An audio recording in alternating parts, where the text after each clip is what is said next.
In the previous section, we have implemented our basic logic for the enemy and the player, so the enemy chases the player, we can kill the enemy, but there is something missing in our game. Now, we can probably add some more enemies by selecting it in the hierarchy, Ctrl D to duplicate some enemies, use the move tool to move them around our map to scatter them around. Let's play the game, and they will start attacking us.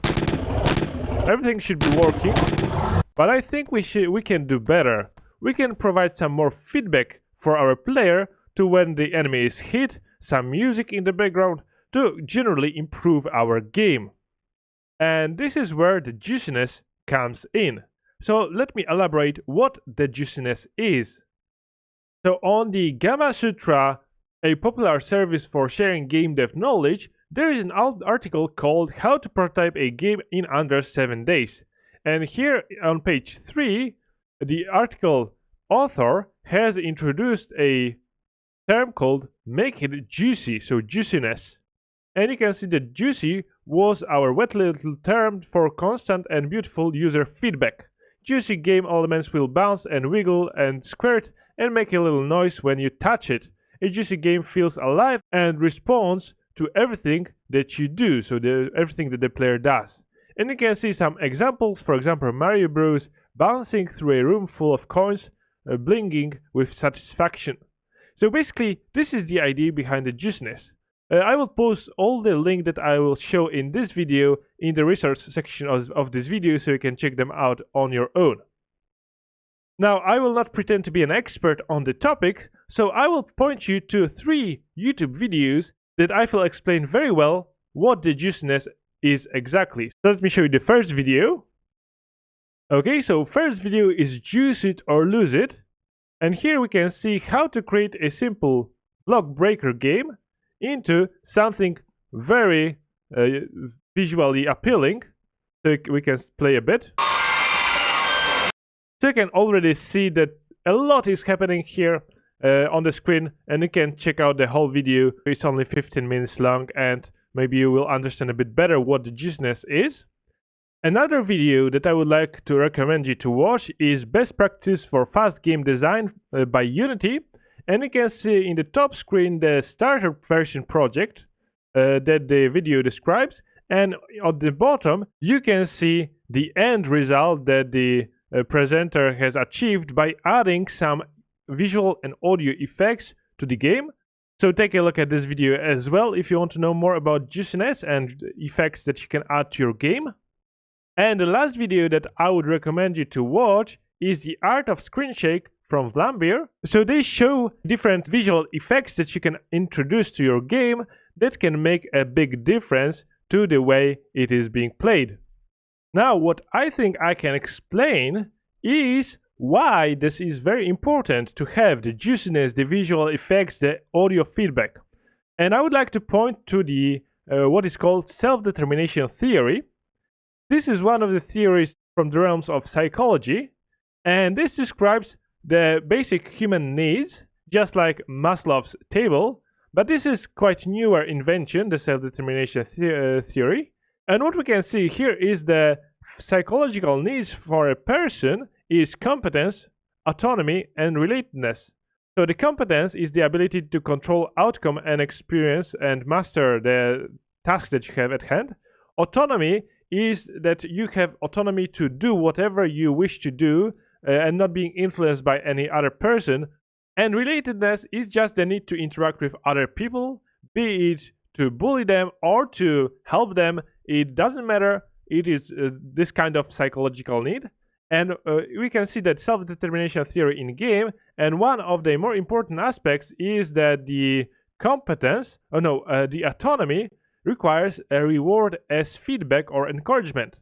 And basically, the juiciness, the visual and audio feedback is what supplies the autonomy need for a player. So, in my opinion, this is related to why the games that have more of this visual and audio feedback are better experienced by the players. Let's get back to our project. And while you might have a different opinion entirely on this topic, I would like to show you how we can structure our project to have a way to create a modular structure for our feedback, be it visual or audio, to be able to present this feedback to the player. And that's what we are going to take a look at in this video or in this section. So we are going to implement different kind of feedbacks for our weapon, for our player, for our enemy, so that hopefully the player that plays our game will feel or find it more fun than it is currently, which is with no sounds, with the enemies that actually die. So this is a game, but I think it could be better. So in the next video, we are going to talk about the feedback classes and how we are going to structure them. See you there. In this video, we are going to create two classes that will be the foundation for our feedback system. One will be an abstract class called feedback that will be extended by us to create different kinds of feedback. And the second one will be feedback player that we are going to attach to our different events, such as our player on die on get hit. And this will in turn, the feedback player will play every feedback that we assign to it, so that we will have this modular structure for our game, for our feedback system. So let's go to our project section, to our scripts folder. Let's create here a new folder. So right click, create a new folder, and let's call it feedback. Great. Let's go into this folder called feedback, and we are going to create a new C# script. Right click, create a new C# script. Let's call it feedback.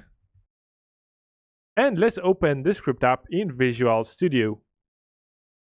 Great. This will be an abstract class, so let's add abstract before the class keyword. We are going to delete update and start methods. It will be a mono behavior because we want to attach all our classes to our game objects. But here we will need to create two methods. Both will be abstract. First one will be public, abstract, void, and this will be create feedback. Okay, and this method will be responsible for doing whatever we will need to do to create this feedback. So if we need to access a sprite renderer, we are going to access it here.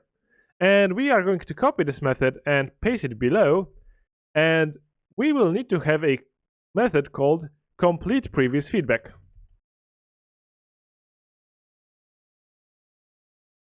This will also be an abstract class, and this is because if we have, for example, a coroutine that changes a value, it will change the value over time. But what can happen is that we will want to call this feedback again while the coroutine is still working. So we are going to first call this complete previous feedback method that will reset the state of our whatever the object is that we want to change in the to the previous value before restarting the feedback. So for example, if we have been flashing white because we get hit, we're going to reset our shader to become colorful again before we restart the flashing white behavior. So this is the idea behind those two methods. It will become more clear what they do when we start implementing the concrete feedback. Let's save it. Let's go back to Unity. Great. Next class that we will need to implement is feedback player. So right click, create a C# class. Let's call it feedback player. Let's open this script up in Visual Studio. Great. Let's delete the update and start methods. And here what we will want to have is a serialized field attribute. And underneath it, let's create private list. And this will be a list of feedback. We are going to use the abstract class because we know that each class that extends the feedback class will have those two methods, the create feedback and complete previous feedback. So we'll be able to add any kind of child class that we create for the feedback, and it will still work. Let's call it feedback to play. And let's set it to be null, since the inspector can complain that we have unassigned field. So this will fix it. There will be no warning. And what we will want to create here is a public void. Let's call it play feedback. Okay. And here we are going to make it easier for us to simply call all the classes of type feedback here in this feedback player class. And we are going to do this by calling first finish feedback, which we do not have this method, so Alt-Enter and generate it. And in this method, we are going to simply call in the finish feedback for each, tab var feedback. I'll use tab to move to the name, again tab in feedback to play, and we are going to call our feedback dot complete previous feedback. So we want to complete previous feedback before we start the new one. So let's go back to our play feedback method. Basically, we can copy the for each loop, and we are going to, instead of calling the complete feedback, we are going to call create feedback. And thanks to this, we are going to only need to assign our feedback player play feedback and finish feedback, or rather finish feedback is private, so it will be called in the player feedback. So we are going to only need to assign the play feedback to an event that we have, for example on die or on hit, and the play feedback player will do the rest to play the concrete feedback. Great. So now let's go back to Unity. And before we finish this video, we will need to access a package, a free package from Unity Asset Store. So open up your web browser and enter Unity Asset Store. Since in Unity 2020 you can only download packages through the Asset Store web service and not through the Unity itself. So if you are in the Unity Asset Store, the link will be in the resource section. You will want to search for Do Tween. If you click it, you can purchase it for free, and then you will be able to download it from your Unity package manager.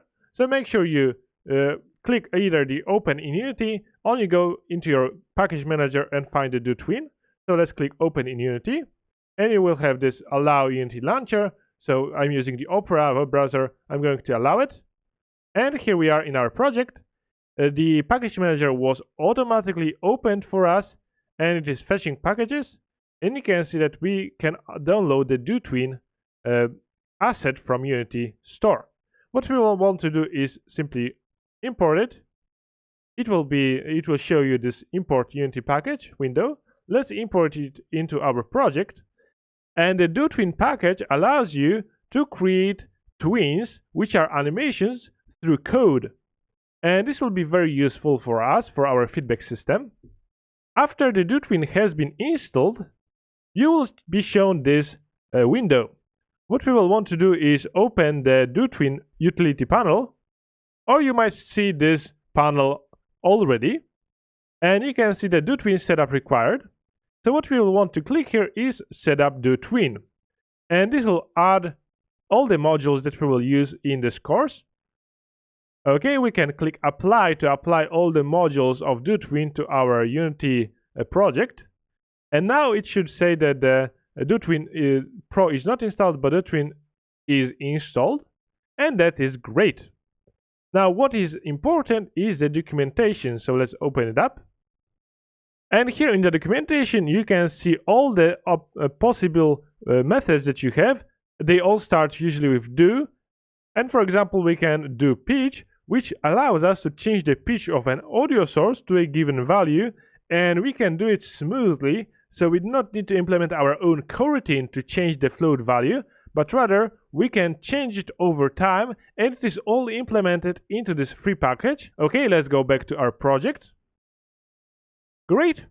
You will familiarize yourself with the Do Tween when we implement the behaviors. For now, let's close this utility window. You can reopen it going up to the top menu, Tools, Demic Giant, and you have Do Tween panel if you want to uninstall it or access the documentation.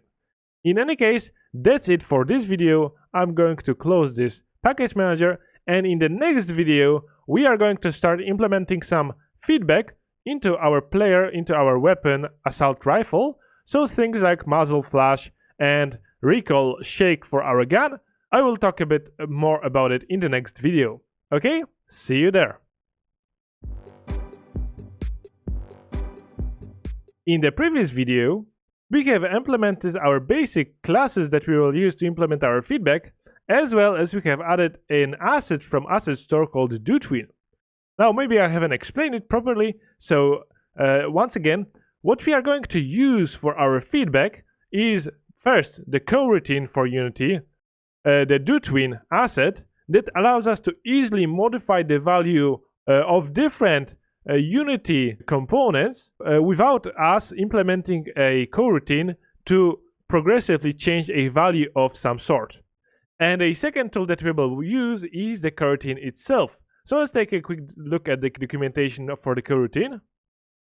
Okay, we are in Unity manual for the coroutines, and we can see that a coroutine is like a function that has the ability to pause execution and return control to Unity, but then to continue where it left off on the following frame. So what we can do is we can skip a frame and change the color, for example. So here we can see that we are modifying the value of alpha of the color to implement the fade functionality, so we can fade something over time by simply changing its alpha value of its color. And we can use this to start a coroutine to change or modify some concrete value. And that's why our DoTween is so useful, because it basically implements all those coroutines in one statement rather us creating the coroutine and then calling the start coroutine. So this is useful for the extension that we have implemented, but for some tools or for some values, we are not going to be able to use the DoTween. So in turn, we are going to create our own coroutines and modify the value. And then if we want to stop it, we will want to call the stop coroutine and return the parameter value to the start value. Okay, let's go back to Unity. Before we can implement some code that will tweak some values and implement some feedback, we will want to prepare our weapon. So let's go to our hierarchy, move to the player, weapon parent, assault rifle, and here we have our muzzle. What we will want to have is we will want our muzzle to flash. And for this, we are going to first implement a sprite that will represent the muzzle flash, as well as we are going to use the light source to light our area around our player. So to do that, we are going to have to add to our muzzle two components. So let's use our inspector, let's click add component and let's type sprite. And we are going to add sprite renderer here. Okay. And what we are going to do is we are going to add a sprite. So let's go to our project section, to our _sprites folder, to FX, so our effects, and we are going to search for our impact effect 08, and we have this impact effect, and we can see that we have different sprites here. And what we are going to use here is this circle, so the fx-7_0. So let's go back to our assault rifle muzzle and let's drag our fx-7_0 into this sprite render. And you can see that it is not visible. We will want to show it in front layer. So let's change the sorting layer from default to, I think, foreground is our layer. Great. And what we will want to do is we will want to change its color to be something like yellow or orange, something like this. Let's see how it looks like. I think a bit of yellow is much better. And what we are going to do is we are going to change the alpha value of it. So we are going to basically use our, I think, DoTween library to change the alpha value to full and then reduce it to 0 to create this muzzle flash. So this will be the sprite that we are going to use. And the next component that we are going to use is our light 2D component that we are going to add to this muzzle. So let's add component, let's type light, and we should have this light 2D experimental. Okay. We will want to set it to be a point light. So let's maybe change the color to alpha to full. And we are going to use the point light. So change the light type to the light type to point. Okay. Again, we are going to change the color to something yellow. Okay. And to make this sprite affect the area, we are going to set the shadow intensity to 1. Okay. And we are going to set the target layer to affect everything. So all. And let's disable the foreground and let's disable the bullets. So our target sorting layer will look like this. We are going to affect default, floor, background elements, and agents. Next, we can play around with the outer radius. So let's set it to something like 2.6, I think should be good. Okay. And this will lit up our area. So you can see that if we disable it, it will create this light effect around our muzzle. And this will look at, we can of course disable the sprite render and only use the light. What we can also do is make sure that our light has the intensity increased. So you can increase the intensity to something like very shiny. So you can see that our player is lit and it leaves a big shadow behind it. So use whatever value you want to use. I think around 8 or 10 is pretty good value. Or we can decrease it to something like 6, depending on what you like to see. Okay, I think this will be enough for our setup. We can disable the sprite render as well as the light 2D. And in the next video, we are going to create some custom feedback classes that will use the sprite render as well as this light 2D to display our feedback when we perform a shot. And for this, we will use the events on shoot, for example. So this is the idea behind our setup. Since we are using the events to inform other scripts what is going on, we are going to utilize it and implement the feedback in such a way that we can assign it to our on shoot, and it will do its thing if we are pressing the shot button. Great! So see you in the next video. In the previous video, we have added to our muzzle, to our gun, our sprite render and the light 2D to create this effect of a muzzle flash. What we are going to do now is let's create an extension of our feedback class in our feedback folder in the scripts folder so that we can actually play this feedback. So what we'll want to do is we are going to create in the scripts folder in the feedback, right click, create a new C# script, and let's call it flash light feedback. Okay, I have misspelled it. And let's open this script up in Visual Studio. Great. Let's delete the update and start methods. Let's extend not mono behavior but feedback. And this will be angry because we do not have abstract methods. So Alt Enter and implement those abstract methods. Now our flashlight feedback will provide a feedback to a light 2D. So we will need to create a serialized field. And since we are not going to share those with anybody, we are going to create private field of type light 2D. And we need to Alt Enter on it. And we have using Unity Engine experimental LWRP, I think, or no, universal, because we are using the universal rendering pipeline. Great. Now what we can do is type light target as the name equals null. Now what we will want to do is we are going to turn on and off this light, and to do this we are going to have some delays. So let's create serialized field attribute. Let's create private float light on delay, and this will be set to 0.01 f, and this will be the delay that we wait before we turn the light on. And let's add on the same line comma and light off delay. So this will be the delay before we disable the light. Let's set it to 0.01 f as well. And here we will need to provide a way for us to turn on this light and turn off the light. We are going to implement a coroutine.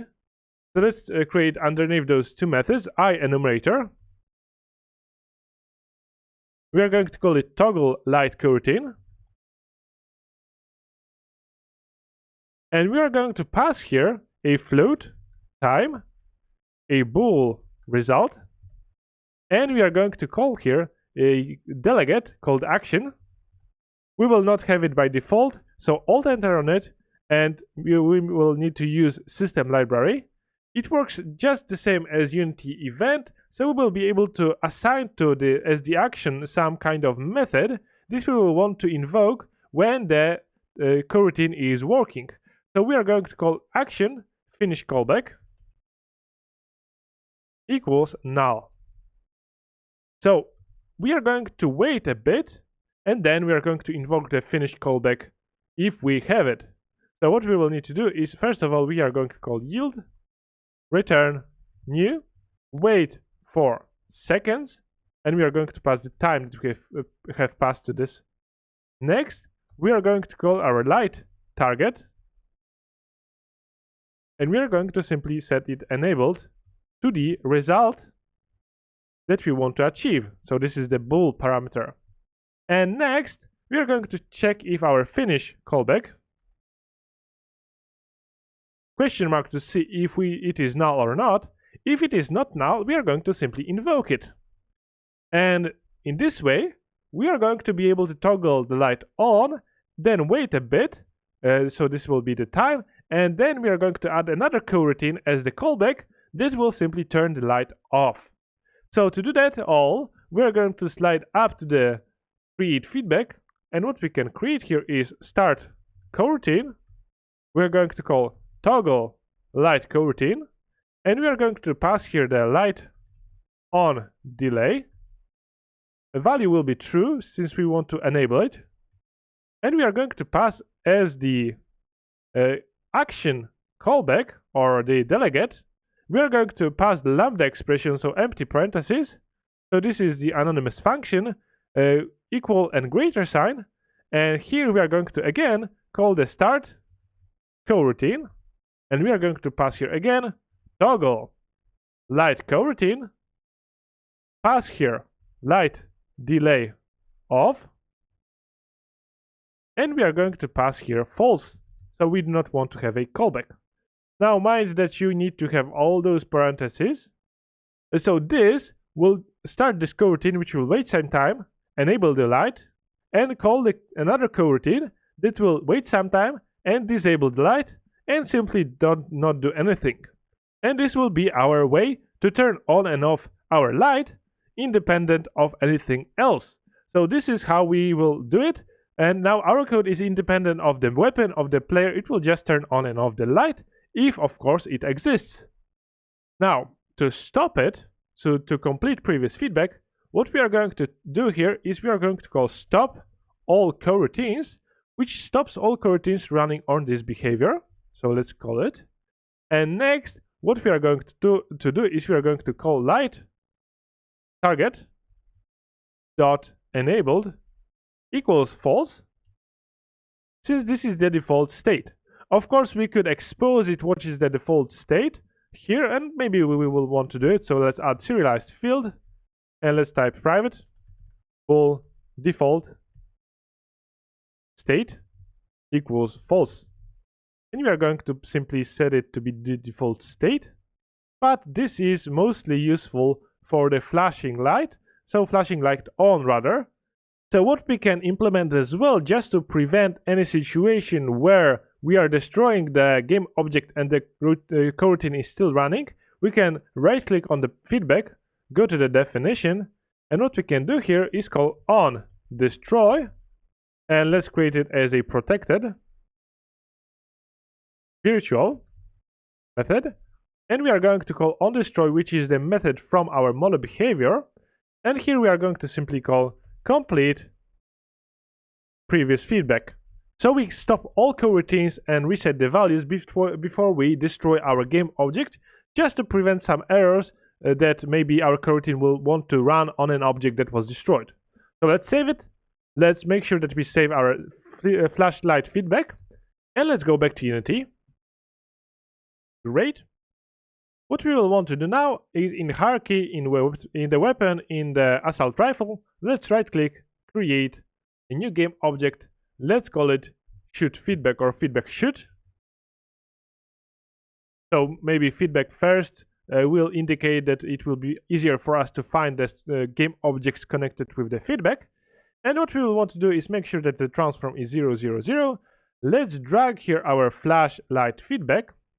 Now, what we will need to do is assign our muzzle as the light target. Let's make sure that our muzzle light is disabled. Great. Let's make sure that our shoot feedback has on it our feedback player. And what we are going to do is add to this feedback player our flash light feedback. So now what we can do is go to our assault rifle, and when we call on shoot, let's add an event, and we are going to drag here our feedback shoot object, choose a function from it, choose our feedback player, and we are going to play feedback. Now let's test our behavior. So let's press play, and we can see that our light is flashing, but this flash is pretty short. So what we can do is let's go back to our feedback shoot, and what we can do is let's change the value of light of delay to something like 0.05. Now let's test it. Now it's much better, it is much more visible. But as you can see, it isn't that spectacular. So we are going to add to it our sprite that we have for our muzzle, the sprite renderer. This might give us a better visual feedback, but you can already see that it looks much better when the light is flashing, so we are turning it on and off. So see you in the next video. In the previous video, we have added our light flash feedback to our gun. Great, but I have not saved it, so the value, so I'm going to go back to our feedback shoot, and I'm going to change the light of delay to 0.05. Okay, what I wanted to do was to implement the sprite so that we have this effect of brighter light shine. But what I have experienced is that we can do the same with our light 2D. So instead of using this sprite renderer, sorry about this, we are going to use the light 2D and we are going to tweak it a bit. What we can do is we can tweak the intensity a lot, like to something like 40. Okay. We can decrease the outer radius of it, and we can increase the inner radius if you need to implement this kind of brighter light. And now what we should see is that now we have our light shining, and if you do not like this shine to create such a shadow, we can stop the game, and what we can do is we can make sure that our shadow intensity is less. So let's test it right now. And now we can see that our light is not as much affected by our enemies. And we can, of course, play around with the intensity to decrease it or increase it. You can play around with the shadow that it casts. Let's set it to 0.5. And let's see, of course, I cannot really change it when I'm in the play mode. So make sure you watch out for all the changes that you make. Make sure that you make them when you have stopped the game.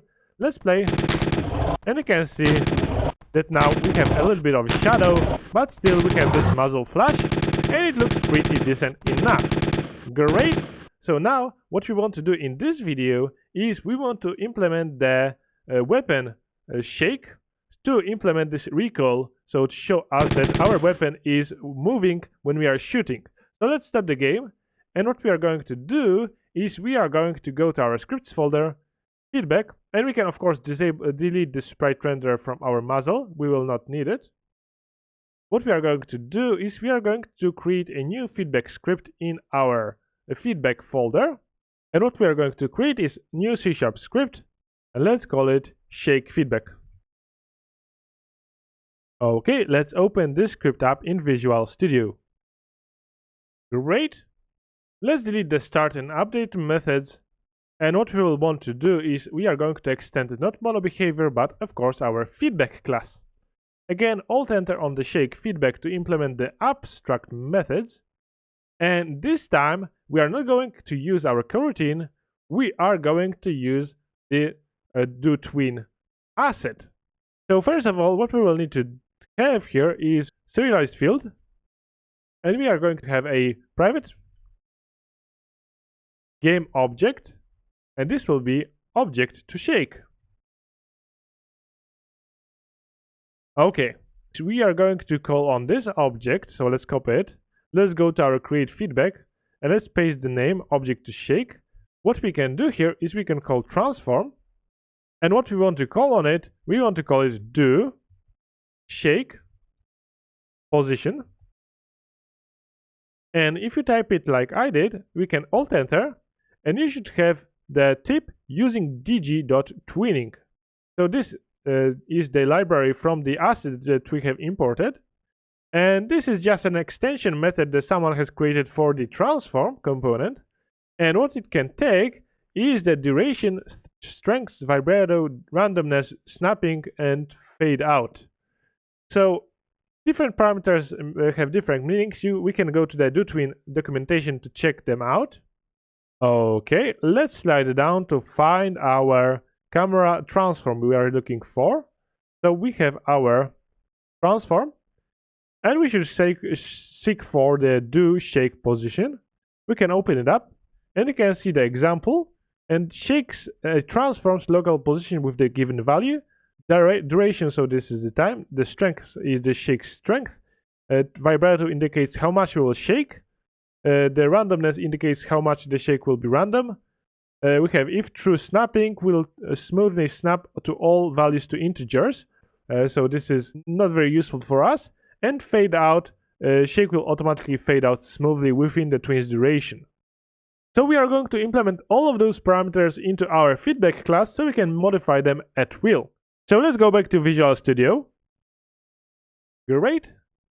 So we will need to slide up, and what we are going to create here is, let's add serialized field, and let's create private float duration.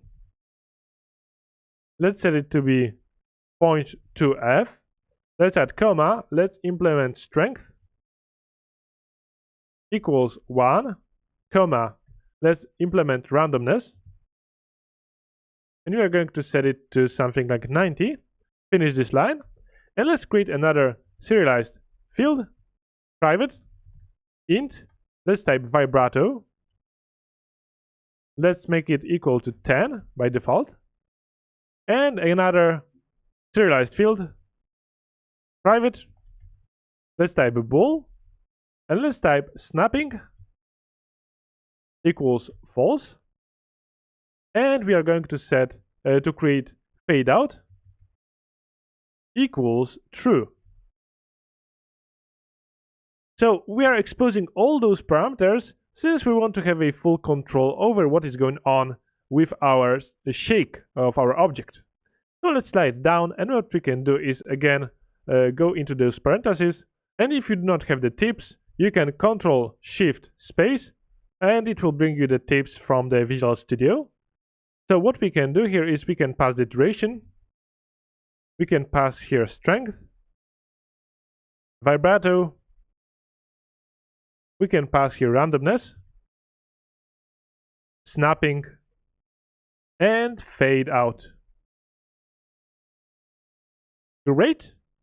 And before we can call it, what we would like to do is we would like to make sure that our previous DoTwin, so the previous feedback that we have created, is complete, so is finished before we do that. So again, we are going to call the complete previous feedback inside our create feedback. We could, of course, add it to our feedback, so always call the complete previous feedback when we are calling this create feedback. And what we can do in the complete previous feedback is we are going to access the object to shake, and we are going to call dot transform, and we will need to call do complete. And you can see the tip here that completes all twins that have been have this target as the reference. So we are going to hopefully stop all the twins, and we are going to reset them by creating the feedback. Let's save it. So the fade out is true will mean that it will return the position to this previous position that we have started with.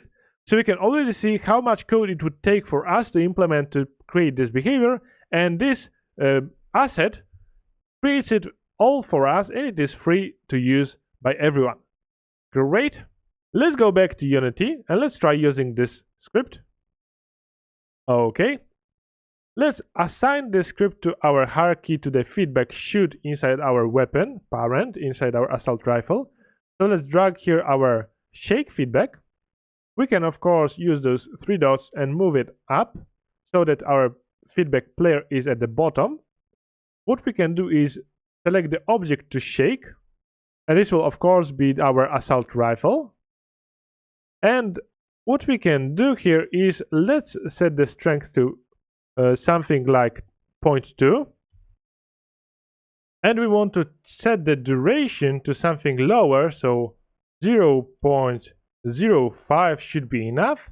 And let's change the randomness, since if we set it to be 0, it should only shake in one direction, so maybe it will give us a better result. And that should be it for the settings. Let's assign our shake feedback to our feedback to play inside our feedback player.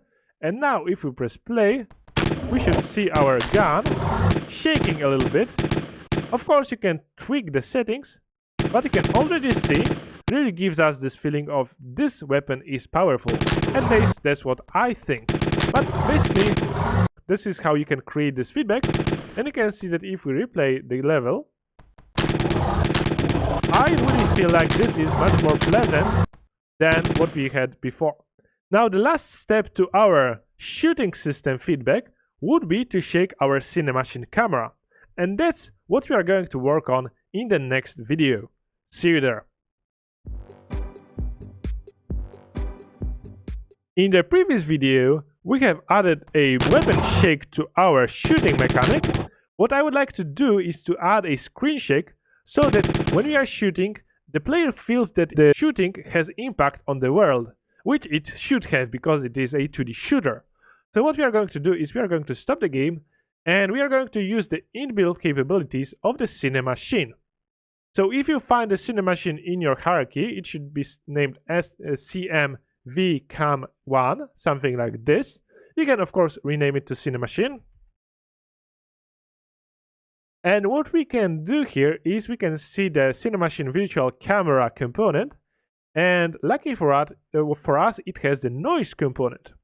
What we can do is we can select from the noise the drop down button, and we can see the basic multi-channel Perlin noise, and noise profile is required, so we will need to choose the noise profile here. And what we want to do is we want to choose this 6D shake. If we press play, we will experience that our camera is continuously shaking. If we change the amplitude to something like 3, you can see that it is shaking madly. What we are going to do is we are going to set it to 0.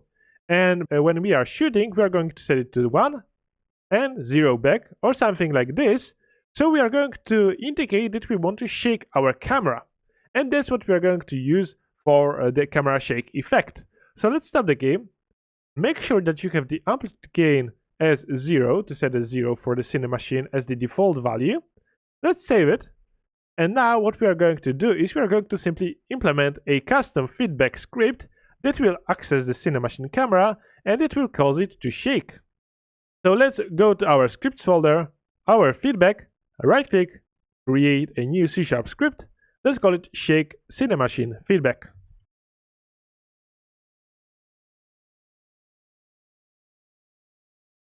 Okay, let's open this script up in Visual Studio. Great. Let's delete the update and start. And again, let's inherit from feedback, not mono behavior. Again, Alt-Enter on the shake cinemachine and implement the abstract classes. We will want to create a serialized field, private cinemachine. And we are going to type virtual camera. Alt-Enter, and you should be able to say using cinemachine, or you can simply type using cinemachine at the top and then try typing this to have a tip so that you do not have to type it all. We are going to call it cinemachine camera. Great. Next, what we will want to create is serialized field attribute, and we are going to create private float. Let's type amplitude equals 1, comma, and intensity equals 1. We can add to it attribute range, so let's add at the top of it range. And let's type from 0 to 5, for example. It should be a good range.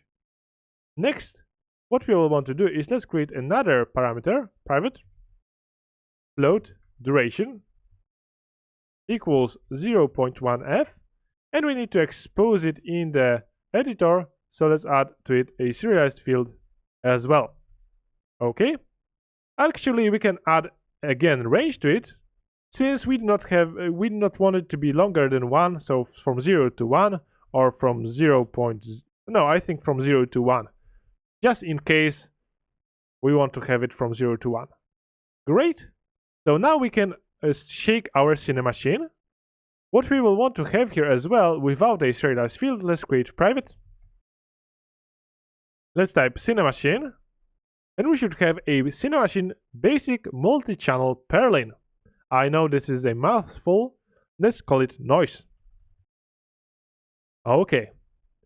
Now what we are going to do is let's make sure that we have our Cinemachine reference by calling our start method.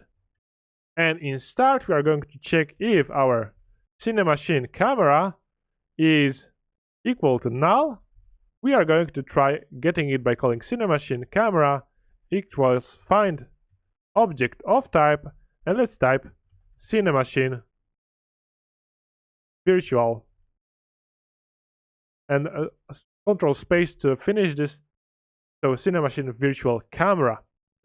Okay, and we will need it because underneath it we are going to ask for noise. So noise equals our Cinemachine camera dot get Cinemachine component, and we are going to type Cinemachine basic multi-channel purlin noise. Okay, this was the most difficult part, to type all of those names for the Cinemachine package. It is also a pretty novel package, so I assume they will change those names, but I am not sure. For now, we have all the components that we will need. For the complete previous feedback, what we will want to call is stop all coroutines, just as we did with our previous light feedback, and we are going to call noise.m_amplitude gain, and let's set it to be 0, so we do not want any shake by default. And for the create feedback, we will need to implement a new coroutine. So let's type I enumerator. Let's type shake coroutine. Okay. I do not have I enumerator for some reason, so Alt Enter, and we will use collections. And here we want to type for tab. Let's change the type from int to float. We can leave it as I equals, and we are going to set it to be equal to duration. Next, we are going to check if I is greater than, okay, greater than 0. And we are going to add this last section of this for loop. We are going to type minus equals time.delta time. And this will allow us to decrease some value across the time. And this is how probably the do tree work. So what we can do here is we are going to type noise.m_amplitude gain. We are going to set it to be equal to mathf.lerp, which will allow us to linearly interpolate between two values. And we are going to lerp between 0 and amplitude, which we can set by the through the parameters of our class. We are going to start from it, and we're going to lerp between the amplitude and the I, so the time value, divided by the duration. So basically, we want to lerp between 0 and the maximum amplitude, and we are going to select the value depending on the duration of our shake. So what it will do, it will start shaking with the value of the amplitude that we set, and then we are going to decrease the time, so the I will decrease. This value will become less than 1, and the value of the amplitude will decrease until it reaches 0, and then we are going to make sure that the noise value.m_amplitude gain equals 0 after we finish this loop, and we are going to yield inside this for loop. We're going to type yield return null. So we are going to do this every frame until we reach the end of this loop. Then we are going to make sure that we set the amplitude back to 0, and all we need to do is now call it inside our create feedback. So what we are going to do is inside the create feedback, we are going to set noise.m underscore amplitude gain. Let's set it to be amplitude, so the max value. Make sure that noise.m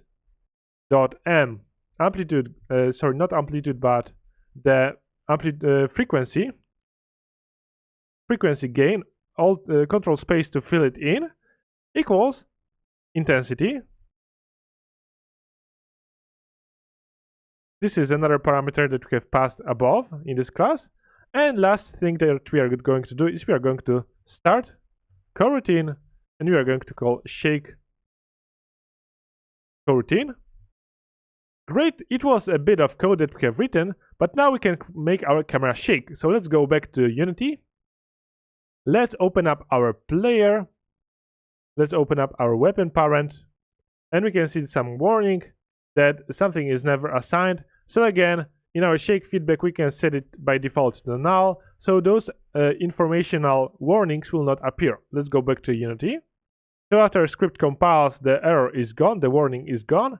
So now we can go back to our hierarchy, to our assault rifle, to the feedback shoot. Again, let's drag our shake cinemachine feedback onto our feedback shoot game object. 3 dots to move it up, so the feedback player is below. We can add this shake feedback to our feedback to play inside our feedback player. And now we can see that we have all those settings. I would like to change the amplitude to be 3 and the intensity to be 2, and the duration can be left as 0.1. And what we can do now is we can try playing the game. Let's press play.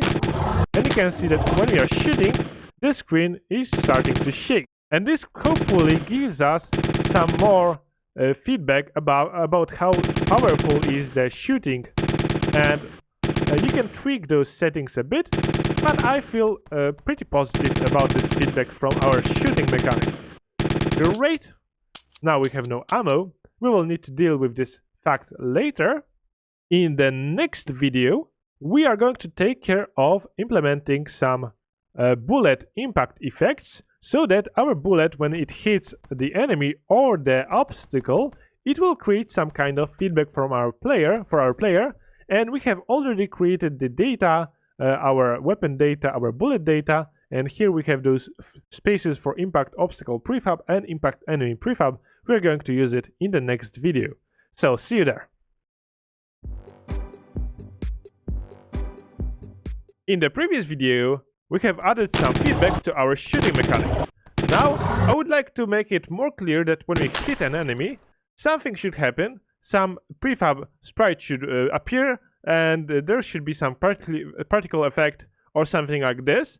But at the same time, I would like to indicate that if we hit something like obstacle, something happens as well, but this is something different than what we have when we hit the enemy or something breakable, so that the player can easily distinguish, okay, I have hit the obstacle, this kind of effect has appeared, so I know this is not breakable. So this is what I want to achieve right now.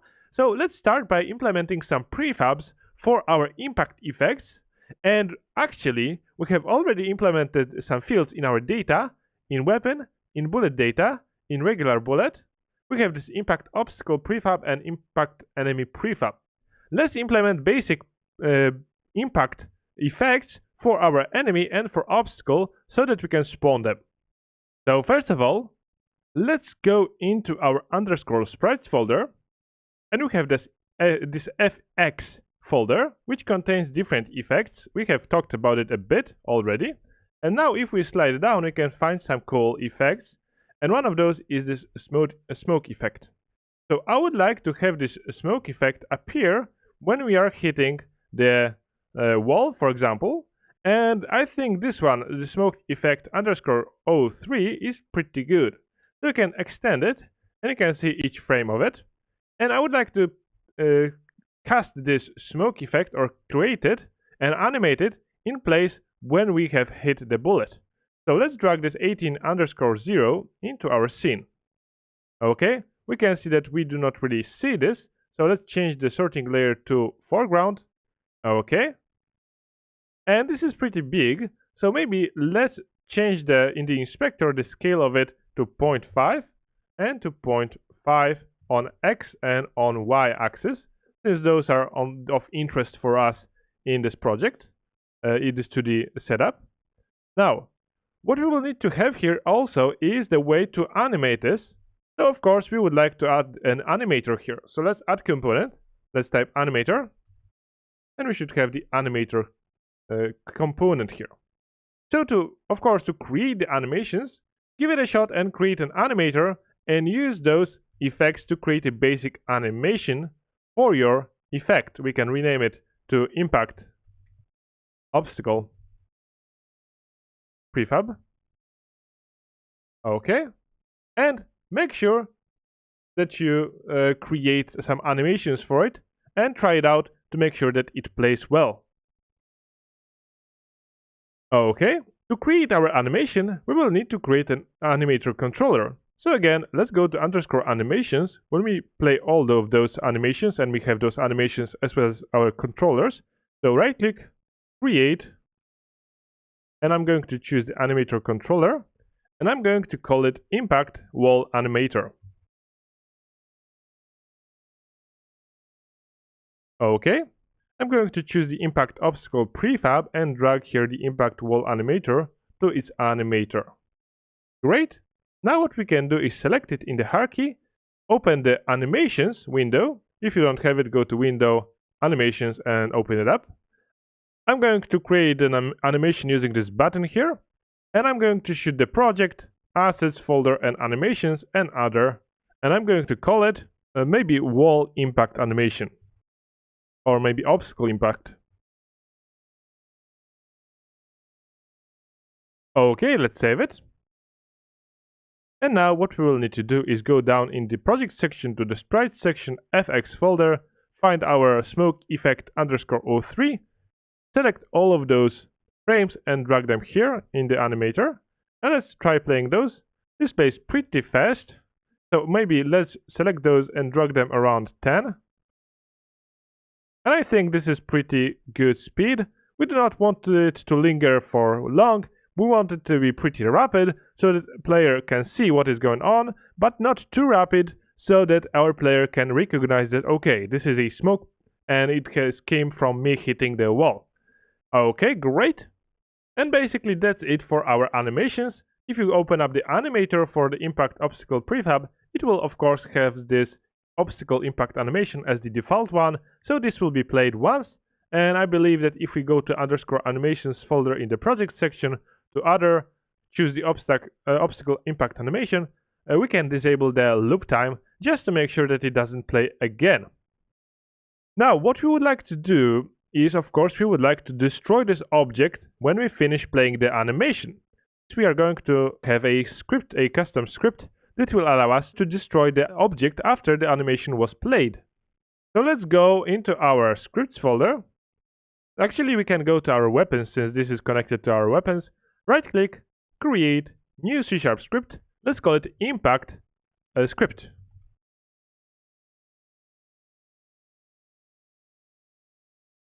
Okay, we can open it up in Visual Studio.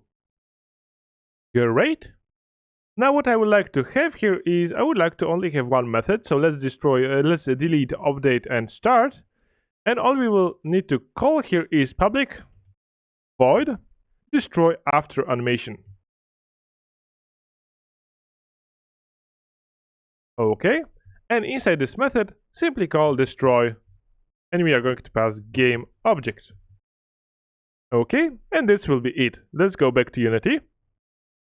Okay, select our impact obstacle, and I have misspelled it, impact.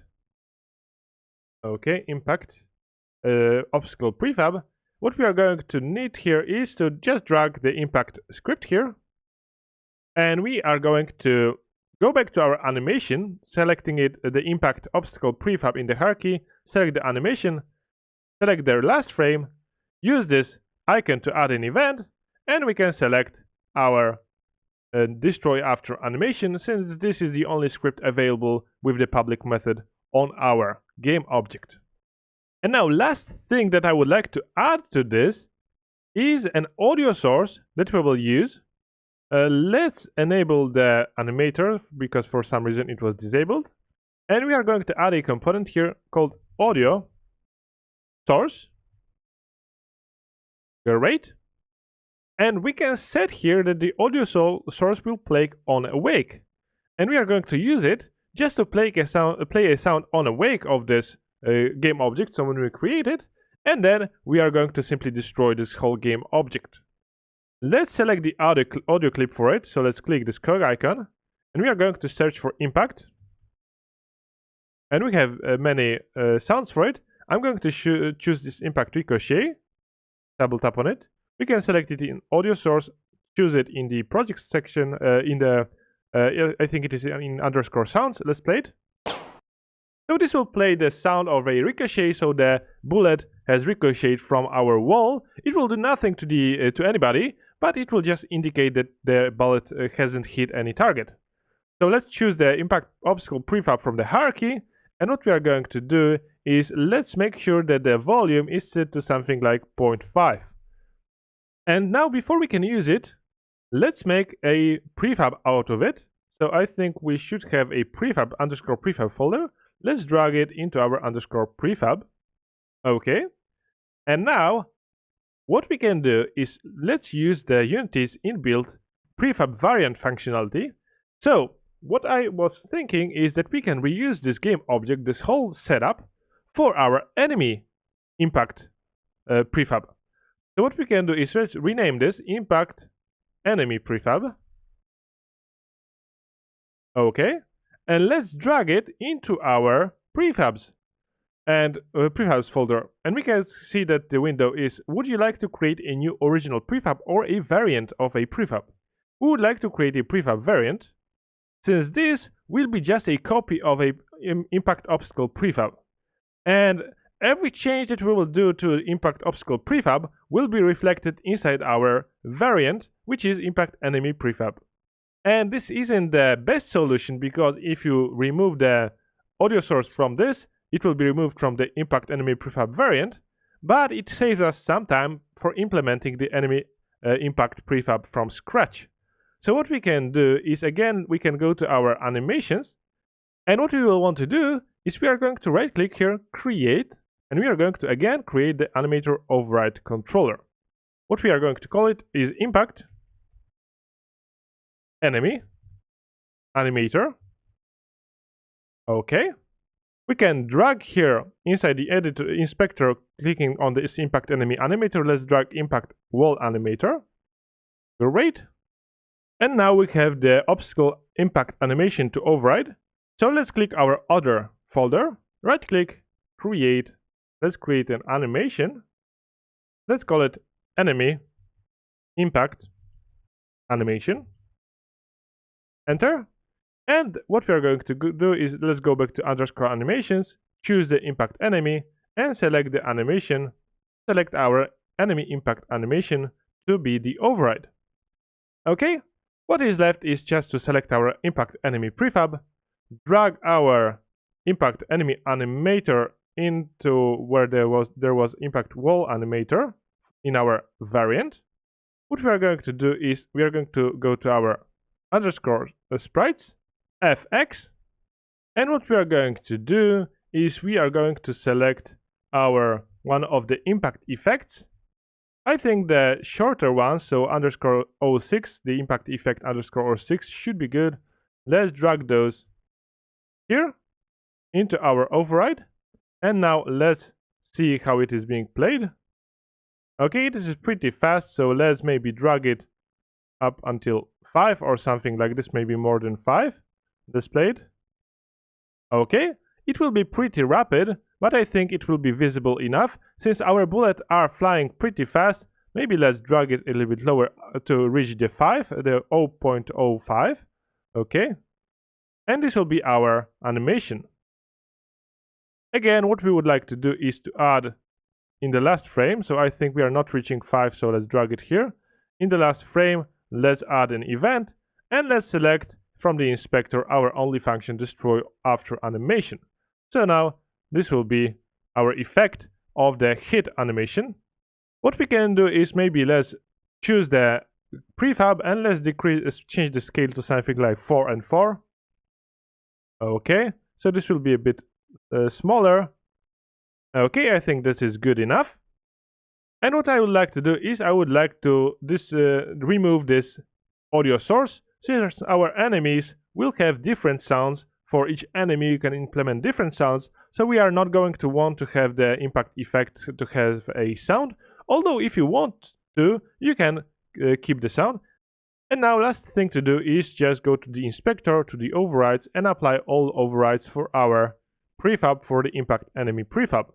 So now if we go to our prefabs, you can drag our impact obstacle, and you will see that it plays differently if you use the animations, and you can select our impact enemy prefab, and it will play differently. Great! So now our prefabs are preset. Let's delete both prefabs from our scene, and what we are going to do, the last step, will be just to access the underscore data folder in the project section, weapons data, bullets data, regular bullet, and let's assign our impact prefabs, impact obstacle prefab, let's choose the impact obstacle prefab, and impact enemy prefab, let's choose the impact enemy prefab variant. Great! Now last thing would be to actually spawn those prefabs, so we are going to take care of it in the next video. See you there! In the previous video, we have created our prefabs for the impact enemy and impact obstacle. Now what we would like to do is implement some code into our scripts inside our, I think, weapons, and in the regular bullet script, since this trigger on trigger enter is indicating when we have hit something and we can distinguish between enemy and obstacle. So let's open this regular bullet app. Great, we are inside the regular bullet script, and if we slide it down, we have this hit obstacle and hit enemy methods.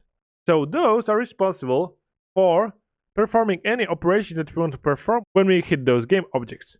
What I would like to do now is I would like to pass this collision into the hit obstacle and hit enemy scripts methods, and I'm going to copy this definition from the on trigger enter 2D, and I'm going to paste them inside the hit enemy and hit obstacle. This will be useful because now we can perform any operation using the parameter this collision to get the reference to where is the object located. Let's start from implementing the hit enemy logic. Since we have extracted the hittable detection outside of those methods, so what we can do now is we can focus on implementing the feedback. So hit enemy, we are going to instantiate our prefab, but first of all, we will need to know where to do it. So for this, we are going to type vector2 random offset. So we are going to call random, and this should be unity engine.random dot inside the unit circle, and this returns a random point inside the circle with radius 1. Now I would like to calculate it times 0.5, so I would like to decrease this circle, but of course we could also get this value from the enemy itself, so access the collision, get an enemy, and maybe access this value. So maybe we would like to have bigger enemies, and then this position inside unit circle would need to be greater, but 0.5 will work well for our enemy chart. So now we have calculated random offset, but offset from what? So we are going to type instantiate to instantiate our game object. Of course we will access the bullet data since we have it. We have accessed it through the regular bullet game object.